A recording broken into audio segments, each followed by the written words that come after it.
Welcome all. This is the after show hangout from Meeting of the Minds with Chris Maute and Ozy. So, what's up, everyone? Hey. And we have with us Sokka. I love the fact that Floyd is hosting this and that Sokka is here, because as I was mentioning, I don't know if were we talking about this towards the end of the show on air, Ozy, or was this completely behind the scenes? It was off air after the show, just after we went off air. Oh, okay, because I was pretty much giving kudos to the fact that the kind of content that I'm interested in, that I tried to provide, and I tried to provide it because I was interested in it and didn't see a place for it, civil and respectful conversation. It seems like there's a lot more of that blossoming on the intertubes, and I think that's fantastic. The reason why I bring it up is because, Floyd, I think that you contribute to that. You have a very even-handed way of talking to people you disagree with, and a very civil way of just breaking down why you think the way that you think, and I think that that's awesome. And Sokka, of course, being a co-host of a Deeper Than Dogma, I think that's one of the best shows. I watch that every week. Yeah, so do I. Do you watch it after you're on it? Well, I'm not always on it, and I was watching it before you invited me onto it. So. I specifically watch the episodes that I'm on. Well, I thought it was one of those, because I watch them afterwards too, because a lot of the times while doing like the moderation type thing, like I'm trying to keep on moving the conversation forward, trying to kind of stay on doing the whole taskmaster kind of stuff, whatever. That's tough, and yeah. I'm impressed. I'm impressed that you do. I consider Deeper Than Dogma, if you don't mind me saying so, I consider Deeper Than Dogma the panel version of Meeting of the Minds almost, because you definitely have the same goals that we have, overlapping goals. I mostly do it one-to-one with a small panel, if any. My bigger panels are in the after shows. Your show itself is panel driven, so I mean, I find it difficult taking one person and maneuvering them towards a flow that works over a 1-hour episode. You got 8 other people, you and Xbox as co-hosts, to deal with. That's tough. I think I'm getting better at it, and that's and I watch every single episode as well afterwards to see if I missed anything, to see what I mean, just certain things like the intro of every single show I think is terrible, because I think I'm terrible at doing them. But even just like watching through them though, it's really good because you see things and you hear things that how did I miss that? I was in this discussion, but yeah, it's great. But was this actually the last Meeting of the Minds? Like, that's it? No more Rogue episodes or anything, or? Ozy and I were discussing this after the show. I purposely didn't advertise this as my final episode because I can't predict the future, and I don't want to be seen as a hypocrite, or like one of those people that's like, I'm done, I'm back, I'm done, I'm back, I'm leaving done. The YouTubes. Yeah, exactly. So I mean, I can't predict the future. I can't imagine I will be doing this show on a weekly basis requires a lot of booking on my end and a lot of front-end resources that I just don't see myself really engaging in. Fair enough. So like if I were to have a Rogue hangout, I probably wouldn't call it Meeting of the Minds Rogue. I would just be like, I don't know, if I was hanging out with you, Sokka, I would call it Maute and Sokka, or Sokka and Maute. Maute and Sokka, it's okay. I'm all right with second billing. Or stalking them out. Stalking them out. Point being, I probably wouldn't call it a Rogue episode of Meeting of the Minds. I'll probably retire that unless I can really think of a way to inject it with more energy than I currently have. I kind of think I lost my way, because it originally started as a building bridges kind of thing, and then that kind of cornered me into certain areas once I left the NCG, or at least my personal perception is it cornered me into certain areas. And then the building bridges thing kind of was a reputation I was moving forward with, and now I'm not convinced. I've learned a little bit over the past year and a half, and I'm not convinced that the position that I had when I originally started is necessarily a workable model for a long-lasting relationship in the online community. That's about as value neutral as I can put it. Okay, that was good. That was good. I was like that. I have a question for Ozzy while he still has his voice. Twice you mentioned you wish to promote scientific values. Could you tell us what scientific values are? Yeah, sure. I'm actually thinking of doing a video on this. Sorry, I'm losing my voice here. It's fading fast. If you think of the kinds of institutional expectations there are within the sciences, you'll see that they embody certain values. First and foremost, some of them is honesty. You have to be honest as a scientist. I mean, anything that smells of scientific fraud will ruin a career. And honesty doesn't just mean sincerity; it also includes openness. So you have to frankly report your findings, but you have to frankly report your methods. You have to frankly report what the conclusions are, and you shouldn't overstate them. So there's along with honesty and openness to the broader community, there's also intellectual humility and modesty. You have to be modest in your claims and your conclusions. You can't overstate the significance of your findings. There's also a spirit of cooperation. The idea that we're all in this together. That finding the truth requires disinterested pursuit. Not that you don't have a bias.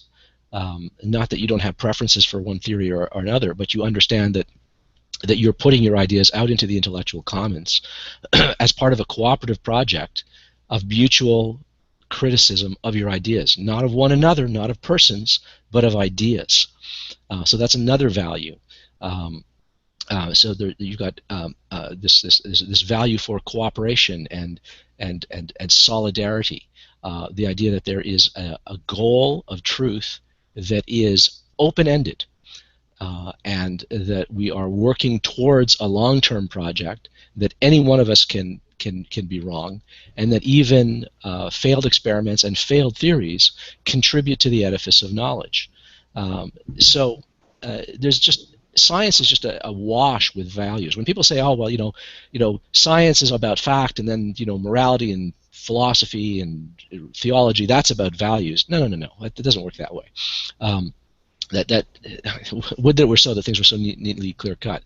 No. Science is just chock full of values, and it embodies certain values. And I would insist that these are good values, that these are epistemic values that are proven to be of value.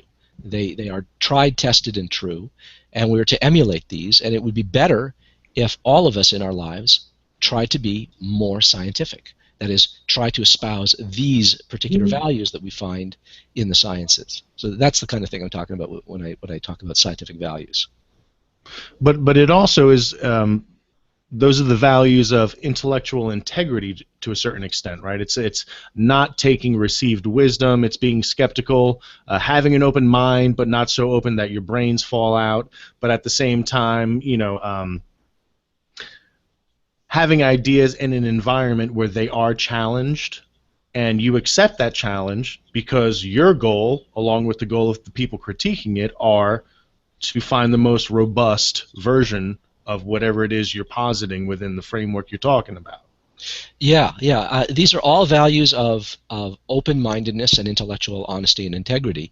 But what I like about the reason I refer to scientific values is that if you look at how science is practiced as an institution, you see that there are institutional practices, specific institutional practices, things like peer review and stuff like that.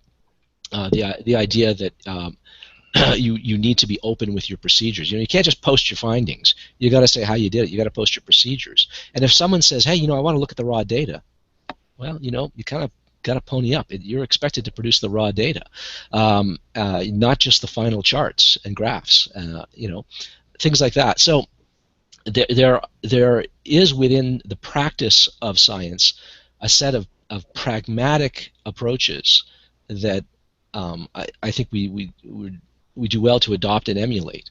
And in other words, I think sort of science is sort of applied critical thinking and reason, and it and the institutional practices that we find in science are the ones that have proven to be effective. They're tried, tested, and true. And so that's why I speak of scientific values that we should take on board and that we should ourselves emulate, along with just sort of a valuing of critical thinking. Because to say everyone should be a critical thinker, well, that's kind of like vague. Like, well, yeah, what is a critical thinker? Well, you want to understand what critical thinking is. Look what critical thinking looks like when it's done in aggregate, distributed over hundreds of thousands of individuals over generations. Look what you get. Well, you get the results of science. So there's the proof is in the pudding there. But even then, you can't really. So we're kind of talking about the consensus of experts model, right? So at least as an end product. If you're going to posit ideas as a value, as a scientific value in the community of scientists, then the one that gets accepted, the consensus of experts, has gravitas, and some would argue against that is authoritative in some way, shape, or form. And I think that even though it is a consensus of experts, which takes it out of a consensus of the general public, that still doesn't mean that it's right or true with a capital T in any way, shape, or form. You see where I'm going with this, Ozy? Yeah. Well, I mean, there's a danger in scientific consensus. I mean, the scientific consensus can go the wrong way. It can be wrong, right?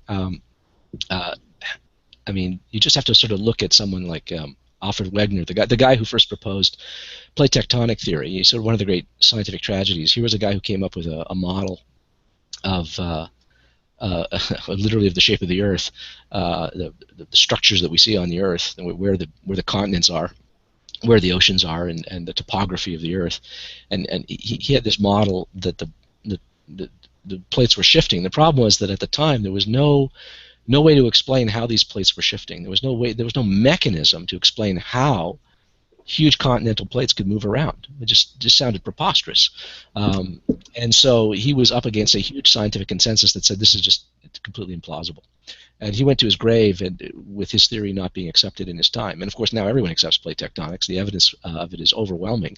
And he amassed plenty of evidence to suggest that it worked, but he encountered enormous institutional resistance because there wasn't a mechanism in place that would make sense of how those facts could make sense. They couldn't make sense of the facts that he was putting forward. So he had evidence, but people couldn't do much with it. It just seemed there was too much that seemed unanswered and puzzling. So yeah, that can happen, that a scientific consensus can get established that can actually block progress, right?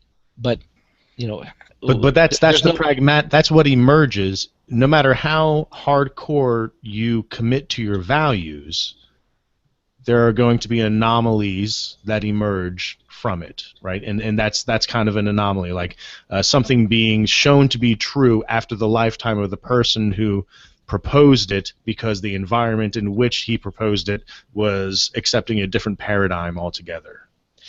Yeah. See, one of the nice things about science is, as long as people are committed to what the facts show and trying to have the model consistent with the facts, what that means is, however robust your model is, if it's not entirely right, in the fullness of time, anomalies will creep up, and you can push off those anomalies to the margins and say, well, okay, maybe our methodology is not right, or maybe we need to tweak the theory somewhere, but we don't know where. But at some point, those anomalies can just build up and build up and build up until at some point you've done so much patching and ad hoc excuse making for your model to get around the growing number of anomalies. At some point, the theory starts to look a little bit crippled.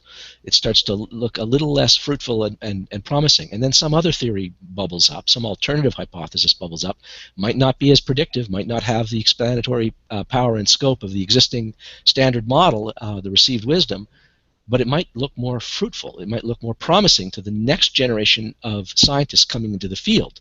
And as the old guard dies off and the new blood comes in, they get to make a choice between the old limping model that might actually work better, but doesn't look so promising, looks like it's going to be a dead end, and a new and more promising theory. And so as long as people are committed to making the theories conform to the evidence as it comes in, then in the fullness of time, a theory that seems completely implausible now and is being quashed by the received wisdom, that received wisdom can change. But this is the only way that I know of that these things can change. And I think that's why it's important that in the sciences, it's not a coincidence that in the sciences there's no pope of biology, there's no pope of physics, there can be some celebrity scientists who get a lot of press in the public, and there can be people of different reputational status within the sciences, but there's no one that has authority to simply declare no, unquestioned. Yeah, that doesn't exist. And when people, opponents of science or people who are resistant to science or conspiracy theorists, fundamentalists, I'm sad to say, are almost all conspiracy theorists, because the only way they can explain the resistance of science to their views is usually to write it off as a conspiracy, right? That is a fantasy that just doesn't exist. Anyone who's worked in the sciences or who has spent a lot of time be on the ass end of peer review once. Yes. Yeah. Be on the ass end of that once and tell me how easy it is and how much of it's a good old boy group of this, that, or the other. Never mind that. Go to you don't have to be in a PhD program or a master's program to watch a thesis defense or doctoral dissertation defense. You can just go to a university, and these they're open. They're open. They're can public. Just sit and watch what happens. What you will see is a PhD student, a PhD candidate, sitting usually at a chair or at a desk in front of a group of people, some of whom are on his or her committee. Well, they'll all be on his or her committee, but on his or her team who've encouraged his or her research and assisted. And there'll be other people there who are there to shred that person's work, completely demolish it. They will have read it, they will have studied it, they'll be abreast of the literature, and it is their job to find everything wrong in that dissertation, everything from a typo to a factual error to an inferential gap. And they will try to shred that. And that is what that withering process is what every scientist goes through on the way to becoming a scientist, right? And then that's for both a master's defense and a PhD defense. That's right. And then when you it doesn't end there. That period of scrutiny and evaluation doesn't end. Every time you publish a paper, there's a group of people who are going to read that and go, okay, what do we think? Is it any good? Yeah, okay. Let's send it off to be reviewed, right? And there's this idea that, oh, well, yes, but it's a good old boys network and stuff like that, and if you're on the outs, they won't read it. That's hogwash, right? When you submit a paper to a journal, if there are colleagues in the community who you know are hostile to you, who don't like you personally or don't like your work, you can ask, I don't want them reviewing my work. I don't want them being among the peers, right? Because I know that they have a bone to pick with me, right? There are mechanisms in place to block that kind of thing. So that people who imagine that there's an old boys network that absolutely excludes certain theories from being given oxygen, that is a view born of ignorance of the institutional practices of science. Well, it's also ignorant of the fact of human dynamics. I mean, it's like if everybody within the field of science got along in the way that the conspiracies make it seem, we would all be holding hands and singing Kumbaya in the lab. That's not the case at all. Science is cutthroat.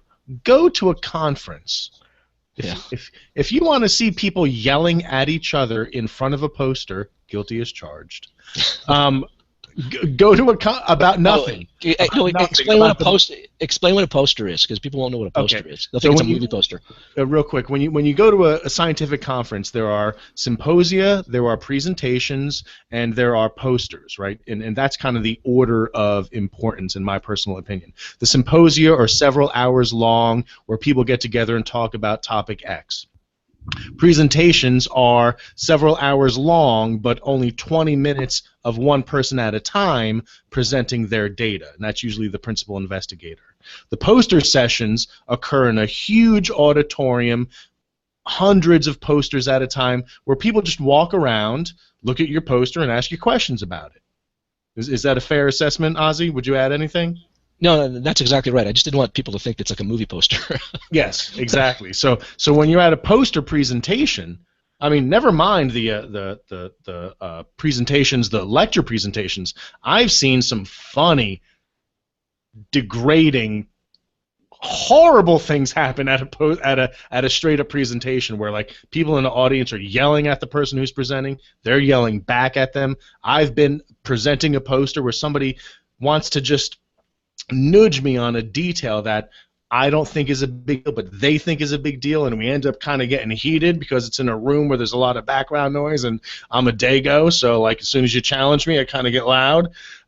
So yeah, I mean, if you want to see how scientists don't get along, go to a conference. If you're under the impression that there are challenges to evolution, you're right, but they might not be the challenges that you think exist. The challenges that exist to evolution are fought on the floor of biology conferences. So, anywho. The one thing I wanted to pick up on what you were saying, Ozy, is the way that you describe it, some people might misinterpret as, speaking of anomalies. Anomalies in and of themselves are not refutations. Right. But, like you were saying, if enough of them accumulate and they're significant anomalies and consistent anomalies, right, in the sense that they're anomalous in a very specific patternistic way, then you might have a hint and a half for your ass to, maybe change the theory. But when arguing against evolution, you pick an anomaly from this field and one from this field, and you end up with like a couple dozen anomalies from a varied, broad range of fields. That doesn't mean anything. That is not refuting anything. I think people might misunderstand that. Because admitting that anomalies can change paradigms might lead people to think that, well, if I expose anomalies, I can change the paradigm. Yeah, it's not that simple. I'll give it an example that might be a little bit more intuitive. Newtonian celestial mechanics, Newton's equations of planetary motion, allowed us to predict exactly where the planets are going to be in their orbits and the moons around the planets in their orbits and so forth. And with extraordinary precision. I mean, to the degree that we can land something on the moon or on Mars or on Venus, using essentially only that without having to take into account relativity. But for a long time, oh, hang on, we're getting a lot of feedback from someone named Dropshot. Dropshort. Just going to mute you if you don't mind.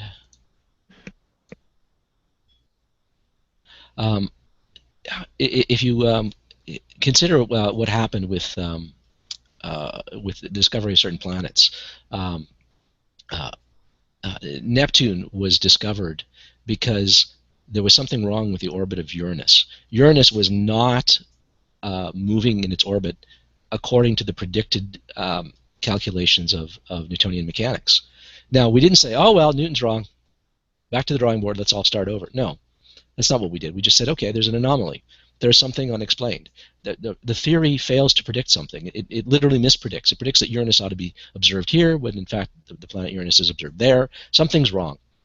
Okay, and so what they posited was that, well, there must be something perturbing the orbit of Uranus. There must be some other planetary body beyond the orbit of Uranus, but close enough to the orbit of Uranus that it could perturb it. And they were able, within the theory, to eventually figure out what this body would be, how massive it would have to be, what its trajectory would have to be, and they were able to find, on that basis, the planet Neptune. And that's also how we discovered the planet Pluto, because there was a residual anomaly in the orbital trajectory of the planet Neptune after it had been discovered. So just the fact that there are anomalies doesn't mean that you junk your theory. It could just mean you need to tweak the theory, you need to expand the theories, you need to, as they say, fully articulate the theory, and eventually you might be able to smooth out some of those things. Things that presently you think, oh man, we'll never be able to figure this out. But sometimes we find out that we do. We do figure them out, and other times we don't. Sometimes the anomalies accumulate, and they all tend to point in one direction. And when they do, well, that's when we think, okay, maybe time to not just revise the theory, but maybe even abandon the theory in favor of some other theory. But you've got to do it when you do sort of engage in this kind of a theory choice where you abandon one theory over another. The other theory has to do at least some of the work that the old theory did. It has to do a significant amount of the lifting that the old theory did. It has to have a lot of predictive and explanatory power, And God did it, God knows how, is never an explanation, is never predictive, and consequently is never a good competing model. So, Ozy, you and I have kind of dominated the post-hang for the past little bit. There are a bunch of people on the panel. We've been riffing off of a question that Floyd originally had, which was you had mentioned in the original show about scientific values, and we were kind of riffing off of that idea. So, does anybody else on the panel have contributions or other questions? And if not, then I'll just sing my rendition of God Bless America. Somebody ask something quick. We don't want that.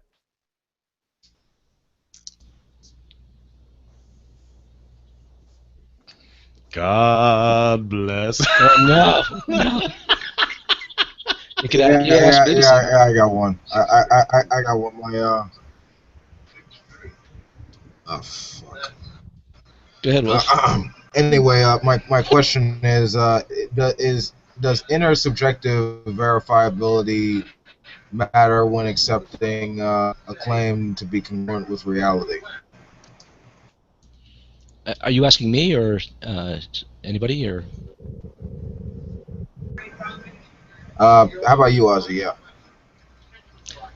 Okay, well, I'm not sure what you mean by inner subjective. Could you sort of rephrase the question a little bit? Okay, intersubjective verifiability is basically the concept of something being readily communicated or basically experienced like by other people, like not just by you but by other people to a shared collective under similar circumstances, sort of like being able to be reproduced. So my question is, does the ability to verify experiences regardless of who you are and basically shared experience, is that an important part of empirical scientific investigation? Yeah, if I understand your question, what you're describing is called intersubjective agreement. Intersubjective agreement is what undergirds what we would call objectivity. Everything that we talk about when we talk about objective things out in the world, things that exist independent of our minds, okay? Everything that we know about the world is mediated through our minds, through our experience, through our sense perception, through our memory, through our inferential practices, induction, deduction, abduction, and so forth, analogical reasoning, all of that stuff. Everything is mediated through our experiences, and our experiences are subjective. But that doesn't mean that the facts about which we're talking about are subjective, right? But everything is mediated through subjectivity, all right? Now, but consider something like, this cup, okay? Supposing I want to know. How about like language? Well, what about language? Like, I mean, that's seen more as communal rather than private, and that sort of, it's sort of like in order to like have a conversation, we have to make sure that we're having consistent definitions that we share that describe experience accurately.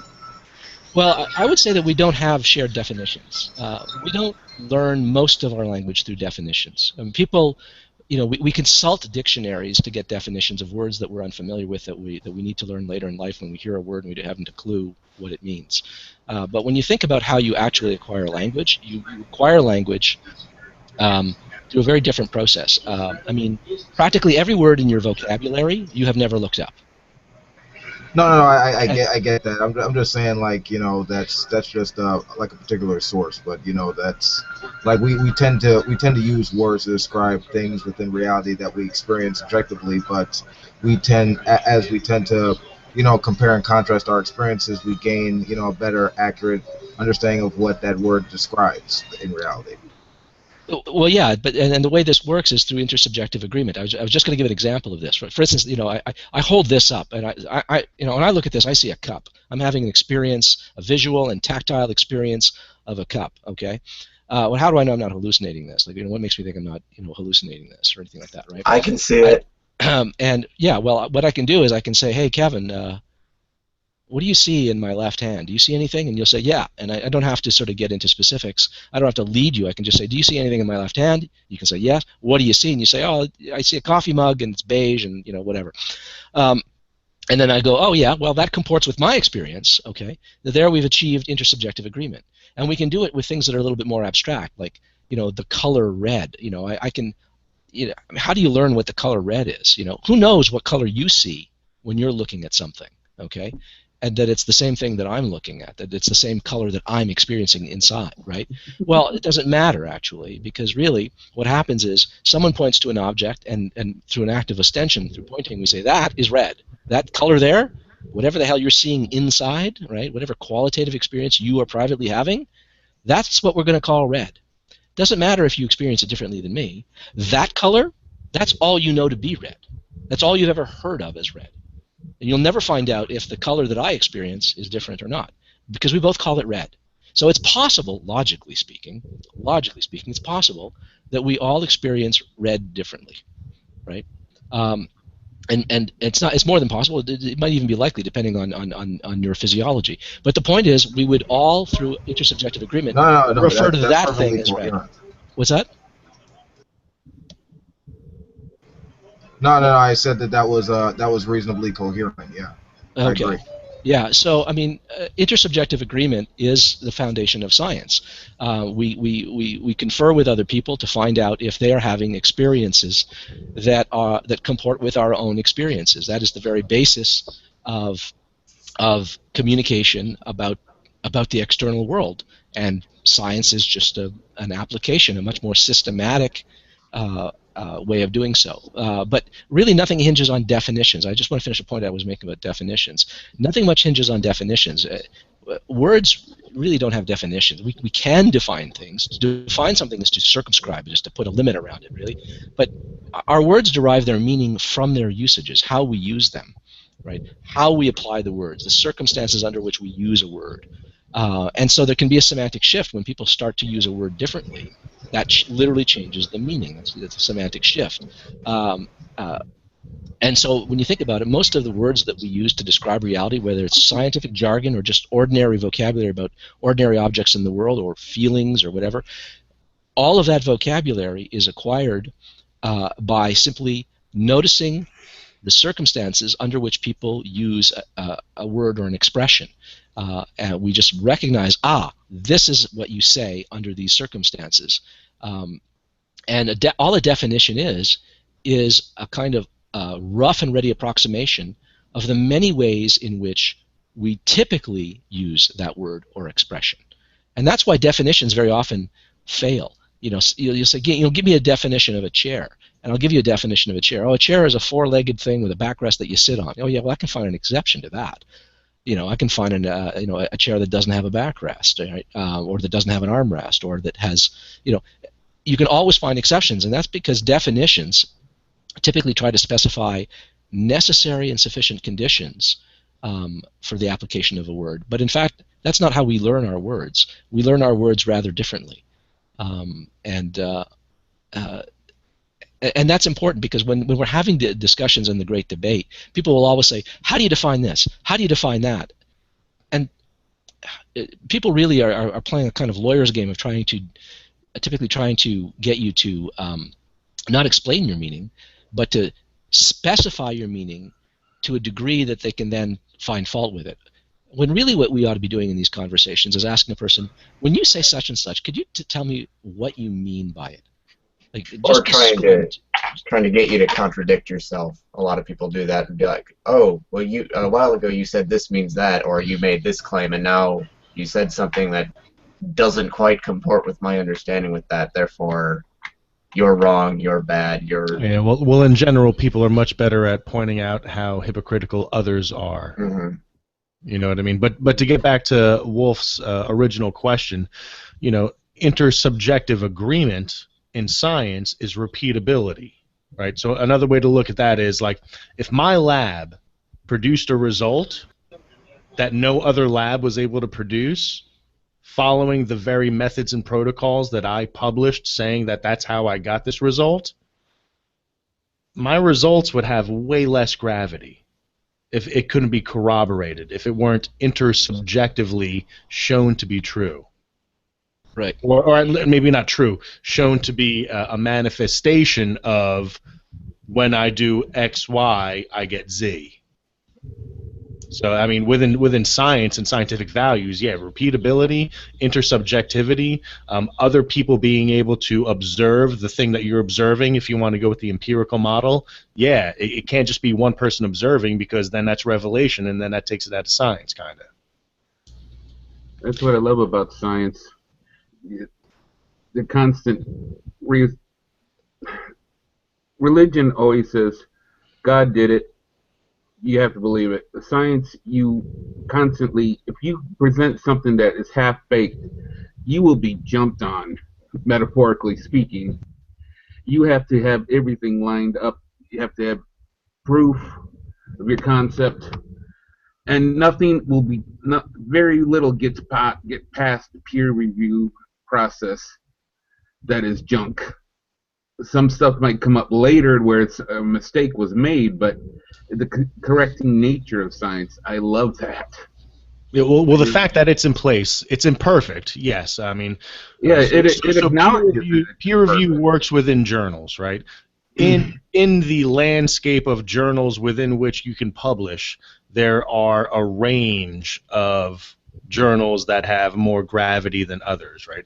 The ones that have the least gravity are like called vanity journals. Vanity, like kind of like vanity license plates where, you make them say something cute or whatever. Vanity scientific journals are like paper mills. It's like Joe Blow's conference on this is putting out a journal.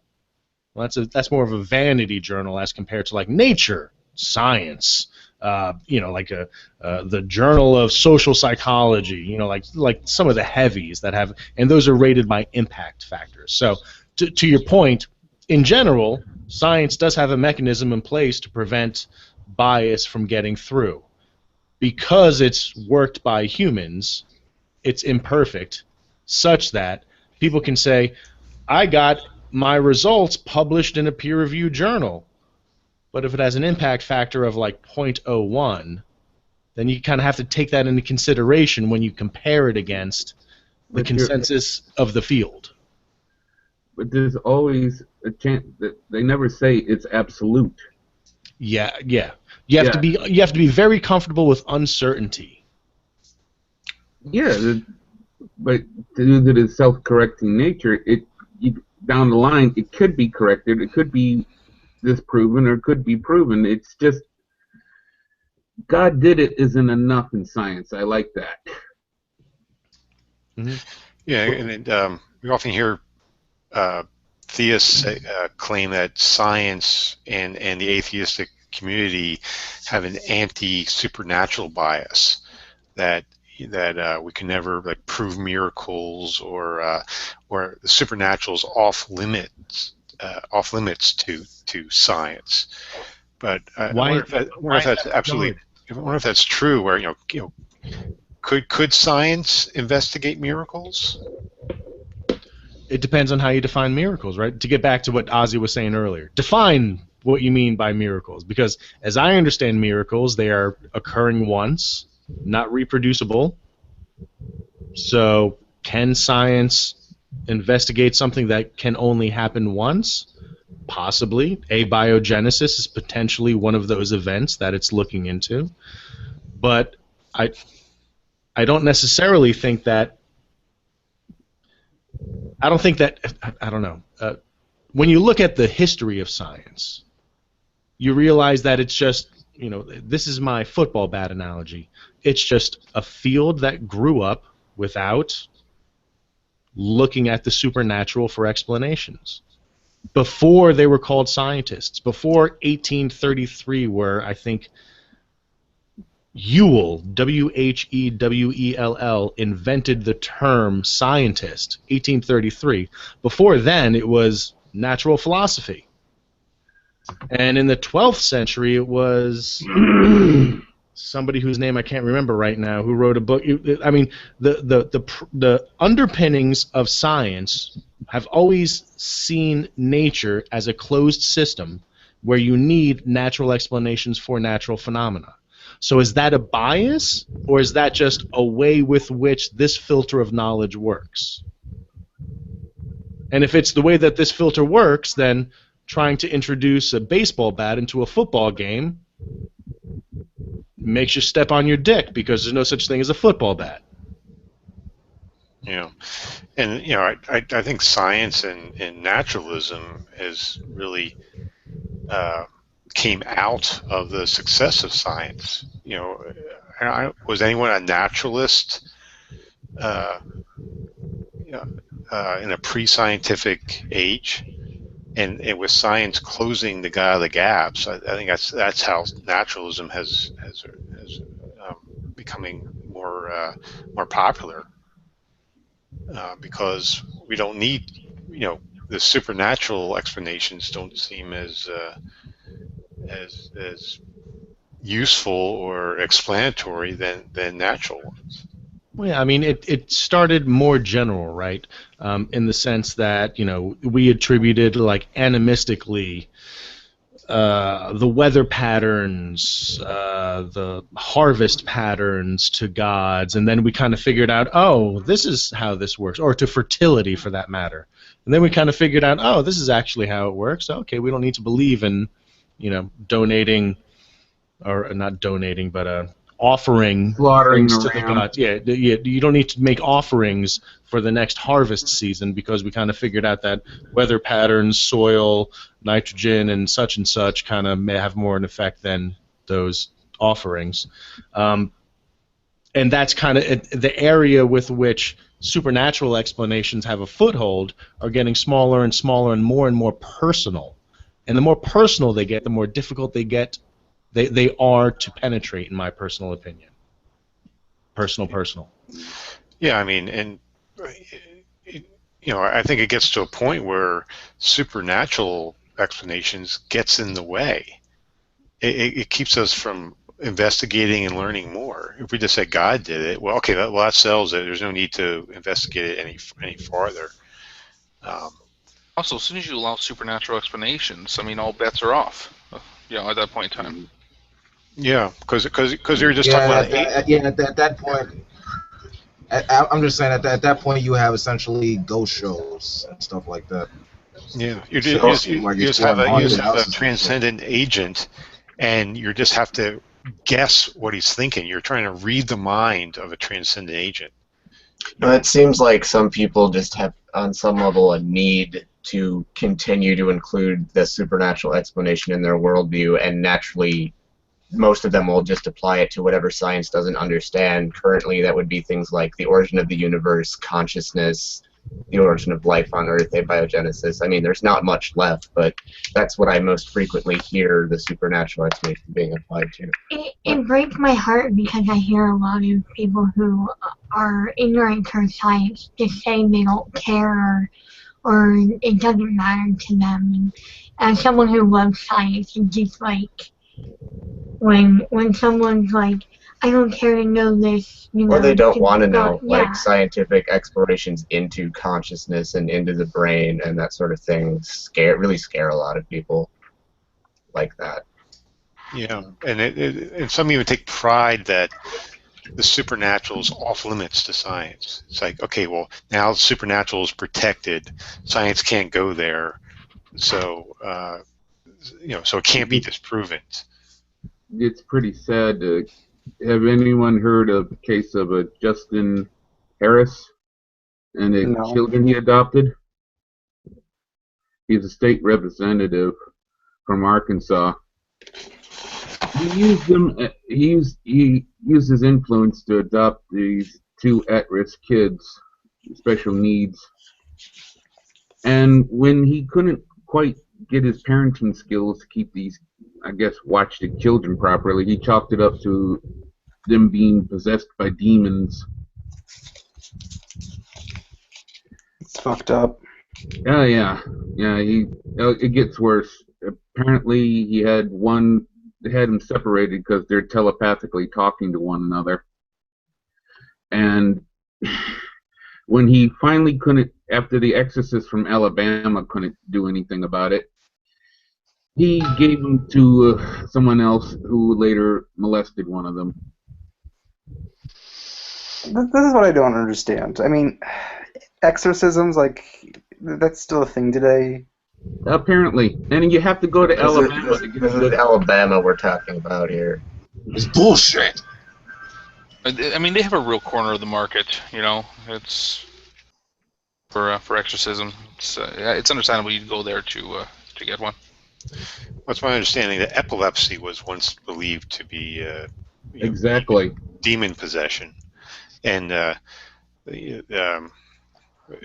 pronounce his name? The inventor of the Hippocratic Oath, Hippocrates. Hippocrates. Hippocrates, yeah, I believe he was the first one who kind of questioned that epilepsy, isn't I think he called it sacred. Isn't supernatural, but it's just a natural, brain disorder. And now at this point, it's not even really in the realm of mental illness. We understand physiologically what causes it, and it's treatable. But there are still people who think that it's supernatural. What exactly is the main cause of epilepsy? I actually don't know much about that.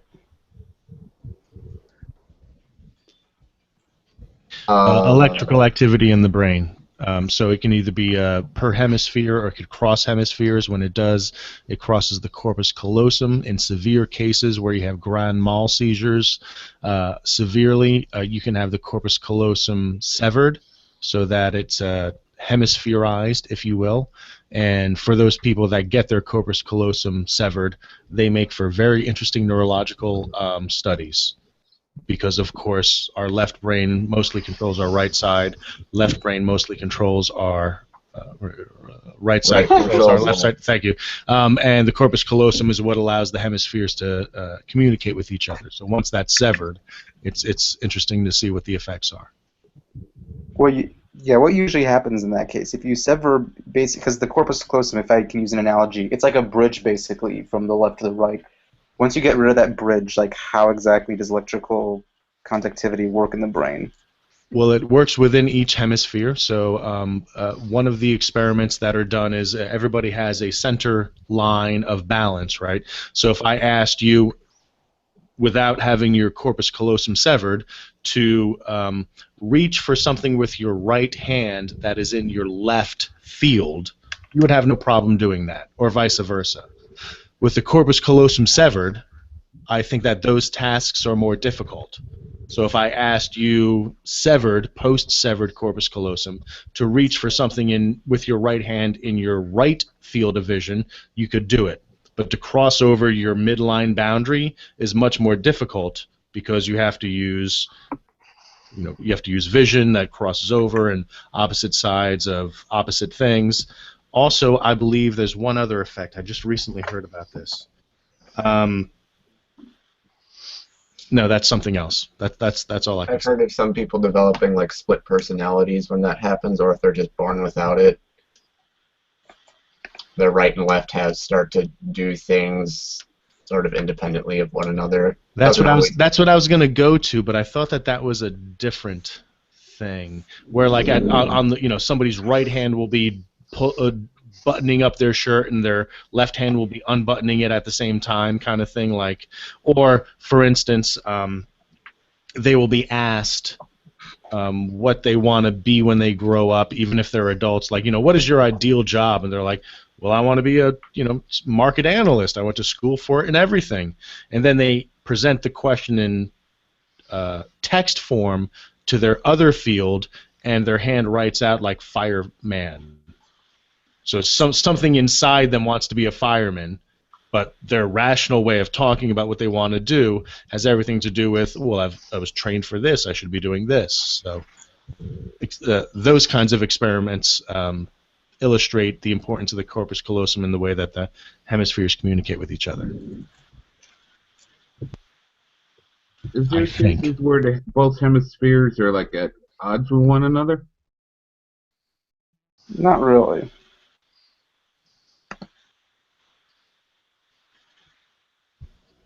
It depends. Like the one example is, one hand is buttoning up a shirt and the other hand is quickly unbuttoning it underneath it, unbeknownst to the person who's trying to button their shirt. I never got a good explanation why I get migraines. I just thought I was just reaching there. That's a good question. Obvious demon possession right there. Obviously, I was just gonna say that I was looking for my mute button. Oh no, I have to go to Alabama. Actually, you can do it over Google Plus. I think some of them actually do it over the internet. Is there? I've run across a few people claiming they can do that. That's funny. Exorcism as a service. I send my what? My demon's gonna go to Detroit? What? If there is a hell on earth, it is Detroit. No, I have no idea. I've never been to Detroit. Maybe I was mentioning something about demonic possession. Like, how many? I'm pretty sure that has to be at least shrinking in numbers. The number of people who believe in it. How many people in the United States, like percentage-wise, believe in demonic possession? Just out of curiosity, if anybody knows, or at least the vicinity. I don't know. Go look up a poll. It's not so much about. I think one of the issues, and this came up, and I can't remember if it was in the Deeper Than Dogma or whatnot, but it's the divides are getting more extreme. That as religion kind of loses its power on certain things, and as more people turn secular in nature, or however you want to explain it, the extreme views, the people that are in the moderate positions, there are some people that are moving more towards the extremes, and so these ideas like the young Earth creation, like the biblical literalism, the science deniers, these ideas are getting more extreme now in modern times than they ever were. I think there was against dinosaurs.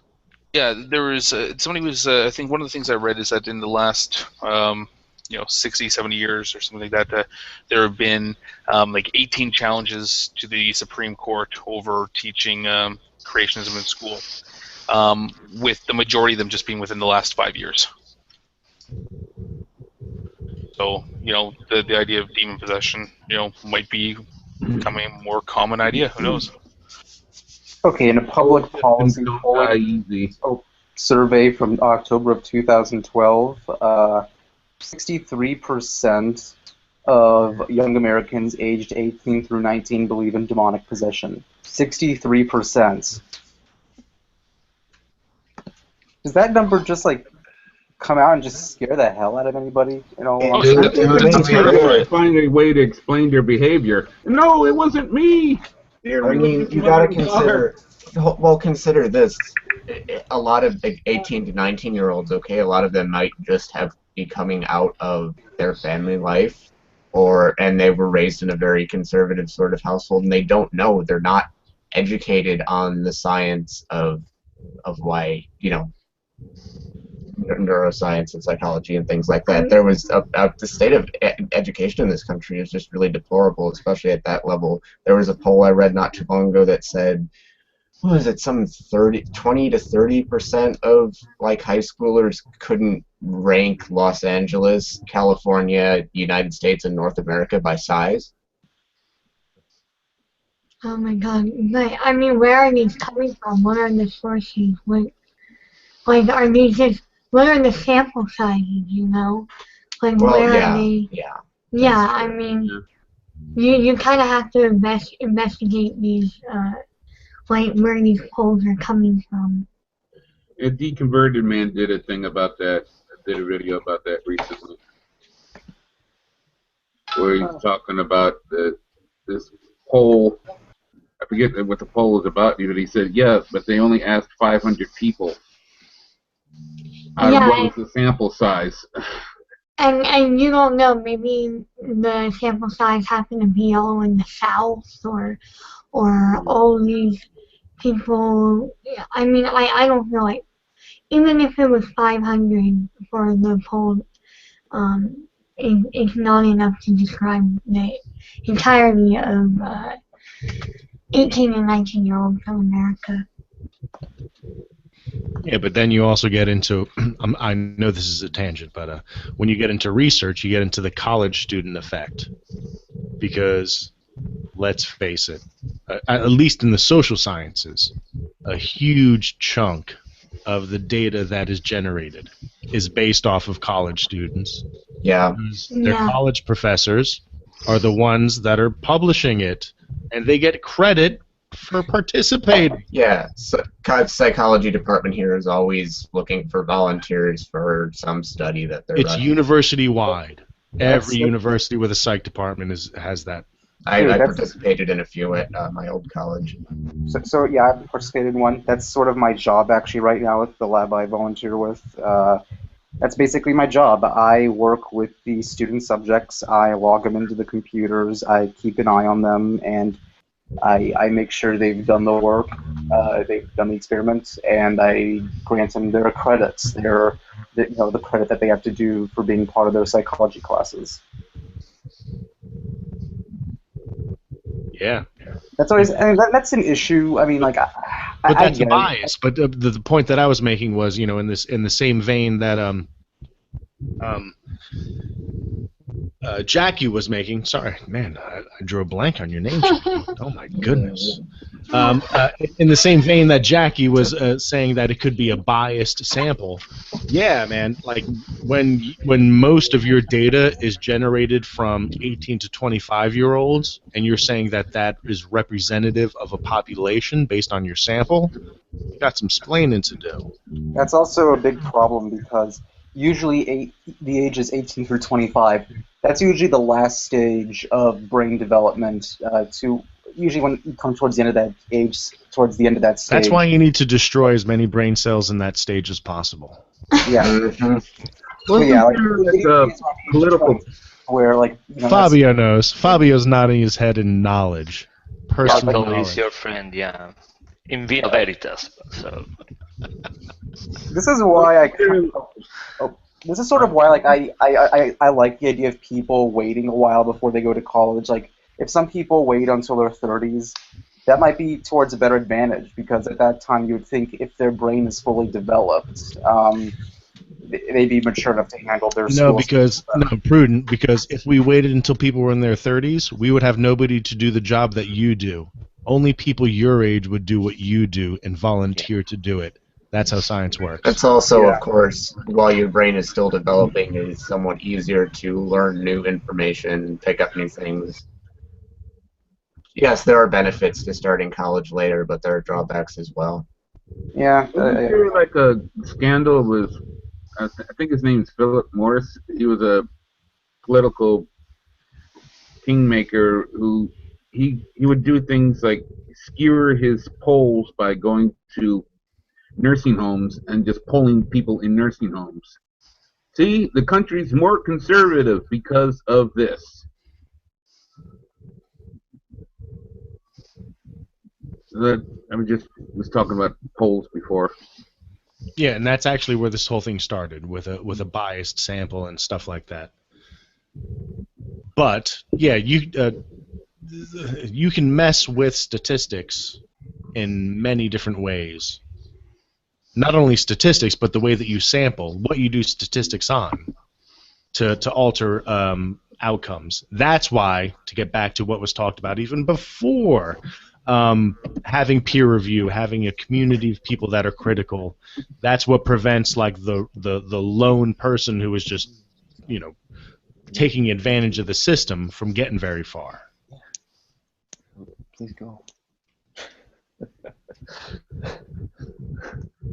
Hey Slash, I'm gonna have to mute you because getting a little background noise. You're more than Okay, welcome to Slash. hang out, just Sorry. getting a little background noise. All good. All good.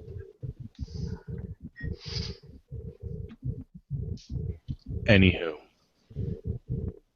Anybody do anything fun this weekend? I watched. Oh, sorry. Nah, But nah, it's cool. I was just gonna say real quick that I got drunk and watched Kingsman. That's pretty fun. nice. What was that? What did Was you what watch? Kingsman? Kingsman.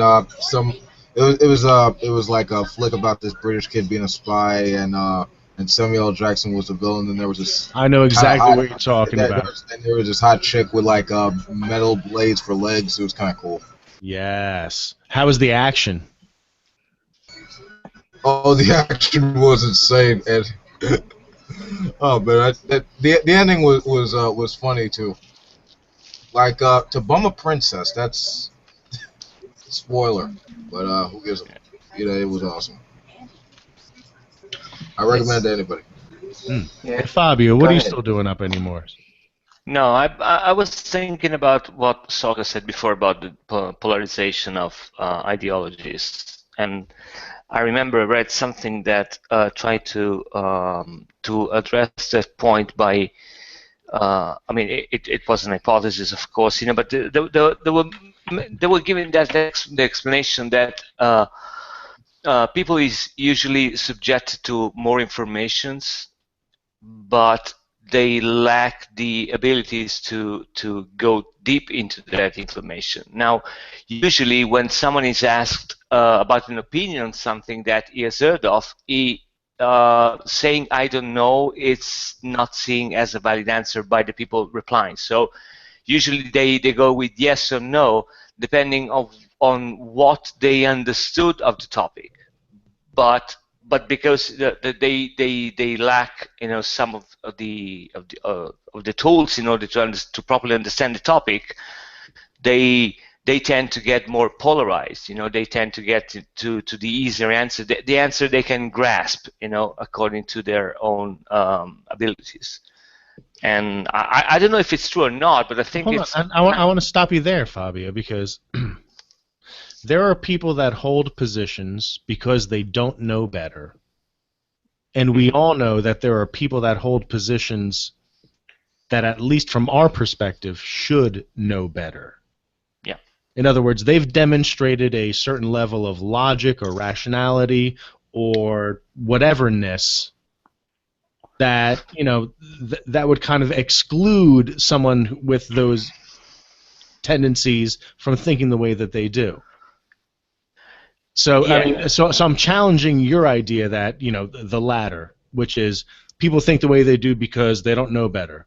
There are people that know better that still think certain ways. I'm of course I'm not talking about the totality of those people. I mean, I was just considering the persons that are. It's natural. I mean, it happens to all of us. You are subjected to some piece of news or some new information, and someone asks you about that. The first reaction is to give your opinion, according to what you understood and stuff. You don't stop and pause and say, "Oh, hold on a second, I probably haven't got it really right, so I don't know. I need to, to inquire a little bit more." I was just talking about that particular subset. The one you were talking about, I think we get in the really dangerous and funny field of conspiracy theories. Yes.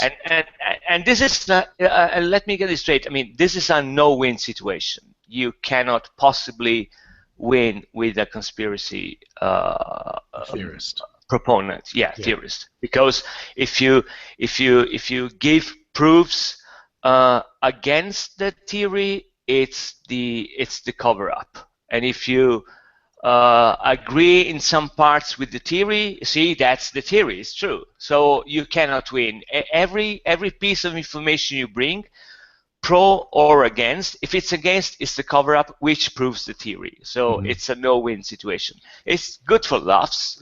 It's brilliant, but Oh, I totally agree. And I think the best part about conspiracy theories is it proves the idea that if you have a theory that explains everything, it doesn't explain anything. Yeah, yeah. You know, because just like you said, oh, that's not what I predicted. Proves the conspiracy. Exactly. Oh, that is what I predicted. Proves what I said earlier. It's Yeah. like, wait, well, that's not falsifiable, right? Popper would be turning in his grave. Exactly. Conspiracy And theories it gets are worse than that, because if you actually find something which actively disproved the theory, it's not False pro flag. or that's the cover up. So it's even more for the theory. It's a mess, but it's really funny. I found the only proper way to approach that one is to raise up the level of madness. Oh, you just No, no, keep no. asking questions. No. You just raise up the madness. Oh. I'll give you an example. I made it in an Hangout before. But for example, you know about 9/11. One of the things they said is that the fuel wasn't not enough to melt the roads in the towers. By the way, So Prudent, we're going to get to you right after this. that's cool. yeah, I'll be brief. I'm just making an example in order to understand what I mean by raising the stakes. So this is one common thing which is said. Now you can go ahead and try to explain that the way the tower was built, the heat of the fuel was sufficient to lose some properties. You can do that, but of course it won't do nothing, I guess, for the theory because of what we said before. Now, a good approach will be to say, okay, you're right, but we all know that on airlines, on aircraft, they spread the sky with chemtrails. Everybody knows that. Now, we don't know how hot that liquid burns, so it is possible that the fuel plus the liquid used for chemtrails was hot enough to melt the roads. You see, you raise the stakes. You make it even crazier. It's really fun. So wait a second. It's not the fuselage or it's not the fuel in the. Yeah. It's the chemtrail juice that the jets are using to. Chemtrail juice. Yeah. And you got to go ahead. Oh, that's a good point. But like how? Oh, But wait. the fact that Sorry. Oh, I'm sorry, but it's like how would they? That's the issue though. Like I've never heard of any case of putting chemtrail juice into a plane, nor has anybody ever claimed. No. The thing you have to do, you take another crazy theory and you put it on top of it. Yeah, that's always. It's like a crazy theory sandwich. Another one is the photographs on the moon. The shadows were all wrong, so that proves they were shot in a studio. It's not like that because we all know that on the moon there are alien bases, and actually the alien put some lamps in order to take the shots of what was happening, and those are the shadows that doesn't match. They actually have lamps. Are you sure? Hold on. Are you sure you didn't steal that from XKCD, Fabio? This is the first time I see it. I swear to God. I swear to God, this is the first time. Oh, yeah. See, I mean, it's not the most original idea. I understand, but it's the method, which is, yeah. That is fantastic. Oh, what did you want to get to earlier? Oh, I was just going to say that conspiracy theories, to me, well, they say two. Well, there's two things I want to say. The first part was my original point. Conspiracy theories are basically a textbook example of confirmation bias, in my opinion. It's just people who go out and they will only look for evidence that they will only look for evidence that goes towards their current predisposition. And sometimes if they're going to go search for evidence, sometimes they'll even search for, as you were saying earlier, they'll search for lack thereof as well. Because again, sometimes just the lack of there being the evidence they want somehow means, of course, they're trying to cover up that evidence. Basically, as you were saying, I think Fabio alluded to earlier, how far do you have to go if you have to defend one unfalsifiable idea? I know, you stack up a bunch of other unfalsifiable ideas. Yes. This is sort of why a a lot of skeptics, we go after unfalsifiable ideas because if you keep building them up, you're just gonna have a lot of weird things on to go around with. No, and also it has. Yeah, I think it has a how do you say it has uh, it how do you say when you teach someone when you try to make someone understand something, it's a pedagogic value, because it makes them think about. I mean, in order to disprove that, they have to disprove, for example, chemtrails. So now the ball is in their court. They got to disprove a crazy theory. Good luck trying to do that, because now they will realize that it is impossible. So it's slowly getting the people, to realize that, if you held to a theory that is unfalsifiable, it's like having nothing, because it's pointless. Yeah, Oh it's yeah. like everybody who argued for falsifiability were using Yeah. examples like Freud or Adler or Mhm. anything else that they thought was going to, or Marxism, as a way of demonstrating what pseudoscience is, because according to Adler, if you save a child, it's to overcome your inferiority complex. And if you don't save one, it is somehow to feed your inferiority. It always comes down to the same thing. Yeah. In which case, it's like, oh, so that explains everything. If it Yeah. does X, it explains it. If it does Y, it explains it. So how does that work? So if we accept that into science, how do we move forward? You can't. No, you're right. And most of the times there is genuine ignorance of the mechanism which is underlying, what you're trying to explain. You guys were talking about before, the massive cover-up in science, according to some. I've heard you guys were talking about that before. I don't know if you covered that, but in the real world, it doesn't work like that. I mean, people doesn't have an agenda just because they're too focused on what they're trying to find out. They're not really, most of the people in research haven't got the foresight to see, I don't know what happens if I'm going on with that research. People in stem cell research, they're not really thinking about, of the moral implication and stuff like that. It's a bloody job, and also keep in mind that I would say 80% of research is applied research. Is done by mostly engineers. Oh yeah, basic science. Basic science is 15 to 20% of research that's funded. Yeah.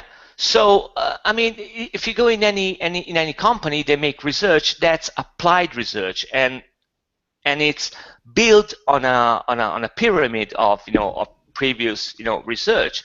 So you cannot really pick and choose whatever you want. A lot of people, they just don't care. They don't work for that. They work for the research itself. It's really bizarre, but I don't know. I mean, I think there is this detachment from reality, which I've always found fascinating. Because I mean, I'm still trying to cash my checks, for the cover-up, because I was involved in research and I've never seen money for that. So you're part of the problem. You're complicit in it. Yeah, but I mean, you're just what do they call that? You're an idiot pawn or something like that, or there's a name for that. Oh yeah. So I'm the moron which doesn't even get paid. Fuck. Okay. Oh no, you're a government shill. Except shills get paid. More specific name. So real quick, I know that there's a couple people in here. Sheeple. There we go. Sheeple. There's a couple people in the Hangout that I haven't seen before. One of which is Slash 2006. Slash, how you doing, man? I'm doing good. This is actually my first Google Hangout. I've never done this before. So totally awesome. We welcome you.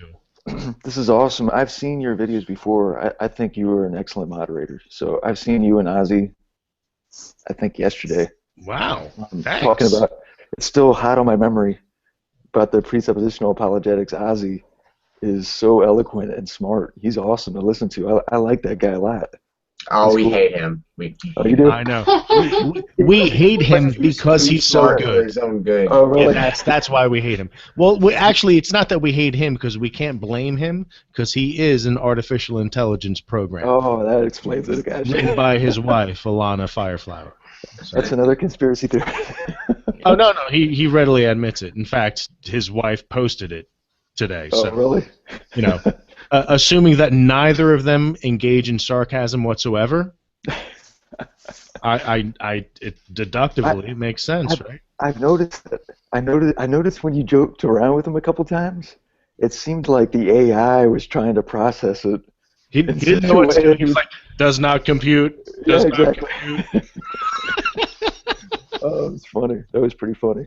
I liked it. Too funny. Slash, welcome. If you have anything to contribute about what we're talking about, we are. I mean, this is a full house, and we all have many opinions. So you kind of have to get used to throwing your front end in to make a turn. Okay. I guess the only thing I was really going to make a point on Go ahead. is just because of what I was listening to you yesterday with talking to Ozy, and then the conspiracy theorists. All And right. it seemed like the Cartesian demon scenario. It seems like a species of the conspiracy theorist thing, but because it's outside of the empirical realm, it kind of gets away with it a little better. Because since it is metaphysical speculation, it isn't really subject to empirical falsification, like Popper's falsification stuff. Yes. So it seems like it runs wild a little bit, and because of Ozy's distinction between externalism and internalism, I think that was a great distinction. I mean, I have a bachelor's in philosophy actually, so I could kind of follow him with his terminology. And now, because you do the internalism, that's the reason why that infinite regress that he was talking about with the how do you know, how do you know, how do you know, that's the reason why the Cartesian demon thing kind of runs wild, because of the fact that it's metaphysical speculation and there's no way to falsify it empirically if it's outside of that whole language game, right? So Slash, I'm going to bust your chops just a little bit. Do us all a favor and tell us, define for us or explain to us what the Cartesian demon is, as you understand it. The Cartesian demon is, it goes back to René Descartes. Cartesian is the Latin form of Descartes' name, and he questioned everything. And when he questioned his senses, he questioned his reason, he questioned all empirical reality, and then when he got down to the fact that he could be wrong on anything, and he posed a logical possibility. This is why I like Ozy when he did this, because one, certainty isn't the only form of knowledge that you can have, and two, just because you're logically possibly wrong about P doesn't mean you don't have knowledge of P. Those are two different things. So the Cartesian demon is supposed to make it such that you could be logically possibly wrong about everything. But because Descartes equated certainty and knowledge, and the Cartesian demon can make it such that you could be logically possibly wrong about everything, therefore you don't know anything. And he had to go back on the doubting thing. Doubting is a form of thinking. I think, therefore I am. Yep, but you can't doubt that you're doubting. Right, and then he brought up the Russellian paradox, or the Russellian objections that you have to say only thinking is going on. That's what you got to say. You can't posit an I. That's like an extra step. And I'm like, I have never seen anybody on YouTube really talk about this. So I love Ozy so much. He's awesome. I've never heard anybody on YouTube talk the way that you do, Slash. I think that you should be a more you should contribute more to these conversations, man. You seem to be able to frame things in pretty good categories. I mean, you're nailing it. Awesome, thank you. That's all. I really like talking about this stuff. I've just been recently aggravated by the presuppositional apologetic tactic, at least as exemplified by Dude, how the hell do you think we feel? It's addicting. I know. Talk to Wolf about it. Talk to It's just really frustrating because it's uncivil. He's a very uncivil person to dialogue with, and he does, like what Ozy says, he kind of bulldozes over you. And it's just like, dude, why? there's a difference between logically arguing a point and actually attempting to persuade someone of that point. And when you bulldoze over somebody, how do you expect that you're going to persuade them? Honestly, the defenses are going to go up and the conversation's over before it even began. I heard him on this radio show just going, how do you know that? How do you know that? How do you know that? I mean, oh my God, it's just like, dude, I don't even want to talk to you anymore. It's the abuse of the word could. Yes, right, exactly. A probabilistic term. Yeah. Yeah, there's all kind of gradations of meaning. If you would start the conversation by saying, could you be right about everything you claim to know? And then use that against you, because it's all about conflating could with is. I mean, you know, does Chris Maute have a key in his pocket? Yes. Could he not have a key in his pocket? Yes. Oh, you contradicted yourself. Then you get into simultaneity and, you know, weird stuff. Anyway, yeah, it is amazing that this the pre-sup has sort of Well, both is not like oats to horses. Well, I was just going to say, Slash and Philip, the two of you are relatively new to me. What brought the two of you to the pre-sup argument, or to, you know, how did you get this link? Was it because I posted it publicly, or you're friends with friends, or what's going on? You know, oh, sorry, go on. No, I was going to say you go first because I just got done talking. Well, you know, like you, this is my first time, so I don't really know what I'm doing. I was kind of surprised that I even got on. I'm also in Switzerland, so it's almost 3 in the morning. I'm really tired. I have the door closed. My wife is sleeping, and, you know. Awesome. But, you know, similar to you, where, you know, randomly Kent Hovind saw something and you know, it infuriates you, and then you start searching, saw the pre-sup, saw side 10, and, you know, if you've never seen it before and you see it happening, you instantly know that something is amiss in Denmark, but you're like, what, you know, what the fuck's going on here? and then sort of shamedly, it does, like you said, it's addicting. It's like, you know, then I found myself walking around for a few days, running this through my head, trying to sort of sort out, you know, in the same way you would work out a chemistry problem or something. What the hell's going on here? And yeah, and then just randomly, I sort of found you, and but this was all never live. It was all watching it on recording, and I really liked your like archive material. Yeah, exactly. You know, and did you find most of it on my channel or on the New Covenant group channel? Well, it sort of went. I can't even remember the exact chain, but sort of all of that. I think the New Covenant first, and I saw, and at first you know, you did like a bass riff intro one time, and I thought, you know, who's that guy? Just he gets on there, he doesn't say anything. You know, he plays the bass. Didn't even know how good you were on the bass, and then, you know, ended up sort of becoming interested in that, and then thinking, wow, man, that guy has chops. He can play. I'm digressing. I'm totally exhausted right now. It's way past my bedtime. Check out his video from a couple weeks ago when he actually literally had chops. Mutton chops. They're great, So, by the way. Yeah. If I'm reading the chat right, Floyd, this is your hangout. Even though I've kind of been dominating it, and I truly apologize for that. But you need to bounce. Yeah, bedtime for me. So I guess, you know, someone else can start up a new one. But bedtime for me. So night, guys. Okay. So before you close the hangout, Floyd, let me just say, if anybody does want to post another hangout, please invite me. Be more than happy to hang out for about another half hour or so. And thank you for hosting this, Floyd. Thank you very much. My pleasure. Night, guys. Take care, Floyd. Yep. And By the way, I have Chris, the same problem that Philip has, so I'll I got to go to bed. I'm in the same time zone, but I understand the frustration with the pre-sup.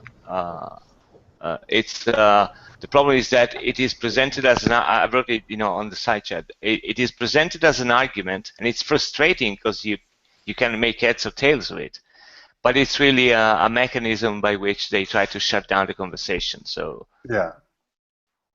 and this is why it's frustrating, because you try to genuinely understand what the hell they're talking about, but Right. it's not something they want to talk about. It's just Right. an algorithm so that you can shut down the conversation, and it's bonkers. I mean, I suggest vodka instead. I mean, it's yeah. Well, it just goes with an overly aggressive personality. A Yeah, yeah, personality yeah, that isn't civil. I mean, it's just yeah.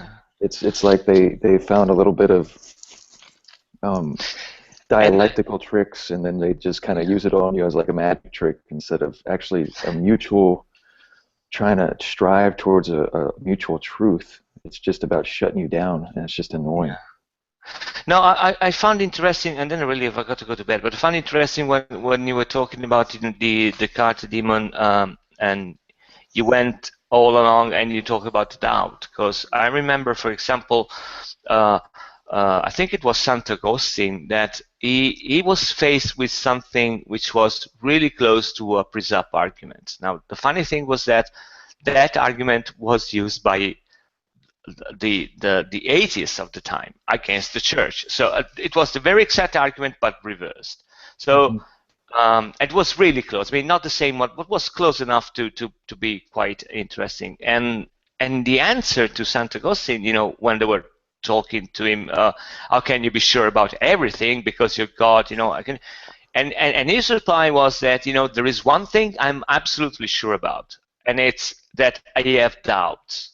I mean, this is something that you cannot take away from me. I know I have doubts. So, and this is something that I know for sure. Yeah. St. Augustine had the earliest formulation that I've read of the argument from reason. Oh, and yeah. There's different forms of it, but yeah, Augustine was a first-rate philosopher, though. Yeah. I think. I mean, I don't know. I'm not a philosopher at all. I mean, I'm in IT for fuck's sakes. But I've read something about it, and I had the impression that he probably was a smartass, but he was quite brilliant in some things. Not the kind of guy I would go and have a beer with, but fuck me. But, yeah.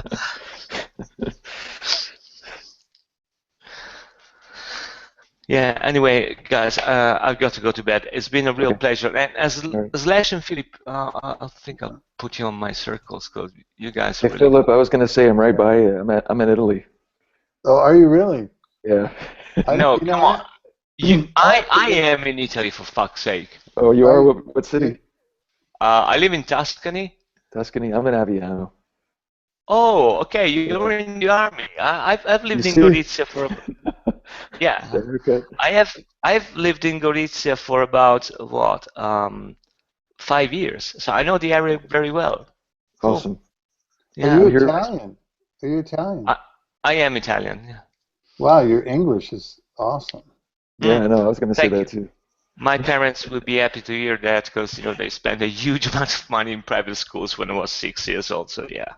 Okay. Well, hey, that's what count. I moved to I'm 56 now. I was 46 when I moved to Switzerland, and learning German. And they speak Swiss German here, as you know, also. But trying to learn a language from the beginning, it's made me understand. Which part of Switzerland do you live in? I'm close to Zug. You know where Zug is? You're in the German part? Yeah, about an hour from Zurich. So I'm sorry about that. Yeah, it's yeah. I used to work for a company which had a Swiss branch, but I was in the Italian part, and the German. Yeah. Okay. Take care, guys. It's been a pleasure. Yeah. All right, take care. I'm gonna have to go too. Hey, good night, everybody, and Good night. I hope to see everybody around. Nice meeting you guys. Ciao, Slash.